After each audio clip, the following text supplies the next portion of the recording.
যুক্তরাষ্ট্রের রাজনীতি যতই উত্তপ্ত হোক, জনমতের আদালতে এবার এক অপ্রত্যাশিত তুলনা সামনে এসেছে। নতুন এক জাতীয় জরিপ বলছে, জনপ্রিয়তার দিক থেকে যুক্তরাষ্ট্রের প্রেসিডেন্ট ডোনাল্ড ট্রাম্পের চেয়ে অনেক বেশি এগিয়ে রয়েছেন ক্যাথলিক চার্চের প্রধান পোপ লিও চতুর্দশ। জরিপটি পরিচালনা করছে ইকোনমিস্ট ও ইউগভ। গত 29 মে থেকে 1 জুন পর্যন্ত 1604 জন অংশগ্রহণকারীর মতামতের ভিত্তিতে এই ফলাফল প্রকাশ করা হয়েছে। জরিপের ত্রুটির সীমা ছিল প্রায় 3.5%। ইকোনমিস্ট ও ইউগভ পরিচালিত সাম্প্রতিক জরিপে দেখা গেছে, পোপ লিওর নেট ফেভারেবিলিটি বা ইতিবাচক জনপ্রিয়তা ট্রাম্পের চেয়ে 54% পয়েন্ট বেশি।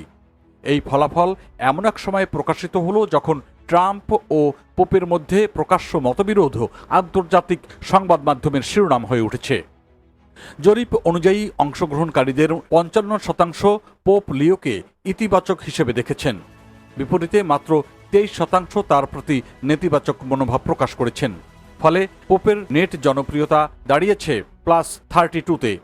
অন্যদিকে প্রেসিডেন্ট ট্রাম্পকে ইতিবাচক হিসেবে দেখছেন 37% উত্তরদাতা, কিন্তু 59% জানিয়েছেন তারা ট্রাম্পকে নেতিবাচক হিসেবেই দেখেন। ফলে তার নেট জনপ্রিয়তা নেমে এসেছে -22-এ। বিশ্লেষকদের মতে এই ব্যবধান শুধু দুই ব্যক্তির জনপ্রিয়তার পার্থক্য নয়, বরং এটি বর্তমান আমেরিকান সমাজে রাজনৈতিক বিভাজন ও নেতৃত্ব সম্পর্কে মানুষের দৃষ্টিভঙ্গিরও প্রতিফলন। জরিপে নারী ভোটারদের মধ্যে ট্রাম্পের প্রতি অসন্তোষ তুলনামূলকভাবে বেশি দেখা গেছে। 62% নারী উত্তরদাতা ট্রাম্পকে নেতিবাচকভাবে মূল্যায়ন করেছেন। পুরুষের মধ্যে এই হার 55%। অন্যদিকে পোপ লিও নারীদের কাছেও তুলনামূলক বেশি গ্রহণযোগ্য। মাত্র 20% নারী তাকে নেতিবাচকভাবে দেখেন। পুরুষদের ক্ষেত্রে এই হার 27%। উল্লেখ্য, 2025 সালে ইতিহাসের প্রথম আমেরিকান পোপ হিসেবে নির্বাচিত হন পোপ লিও চতুর্দশ। দায়িত্ব গ্রহণের পর থেকেই তিনি বিশ্বব্যাপী শান্তি প্রতিষ্ঠা, যুদ্ধবিরোধী অবস্থান এবং মানবিক মূল্যবোধের পক্ষে দৃঢ় বক্তব্য দিয়ে আলোচনায় এসেছেন।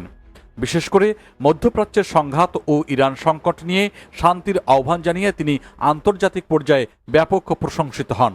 তবে সেই অবস্থানকে ঘিরেই ট্রাম্পের সঙ্গে তার সম্পর্কের টানাপোড়েন প্রকাশ্যে আসে।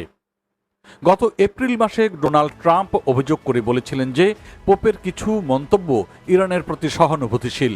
এমনকি তিনি সামাজিক যোগাযোগ মাধ্যম ট্রুথ সোশ্যালেও লিখেছেন, আমি যদি হোয়াইট হাউসে না থাকতাম তাহলে লিও ভ্যাটিকানে থাকতেন না। ট্রাম্পের ওই মন্তব্য ক্যাথলিক সম্প্রদায়ের অনেক সদস্য এবং এমনকি রিপাবলিকান দলের কিছু সমর্থকদের মধ্যেও সমালোচনার জন্ম দেয়। আর এরপর পোপ লিও স্পষ্ট করেন যে তার বক্তব্য কোনো রাজনৈতিক নেতাকে লক্ষ্য করে দেওয়া হয়নি, তিনি কেবল যুদ্ধ বন্ধ ও কূটনৈতিক সমাধানের পক্ষে অবস্থান নিয়েছেন। কিন্তু তাতেও বিতর্ক থামেনি। সম্প্রতি ভ্যাটিকানে শিকাগোর ডেমোক্র্যাট মেয়র ব্র্যান্ডন জনসনের সঙ্গে পোপের বৈঠক নিয়েও ট্রাম্প নতুন করে সমালোচনা শুরু করেছেন।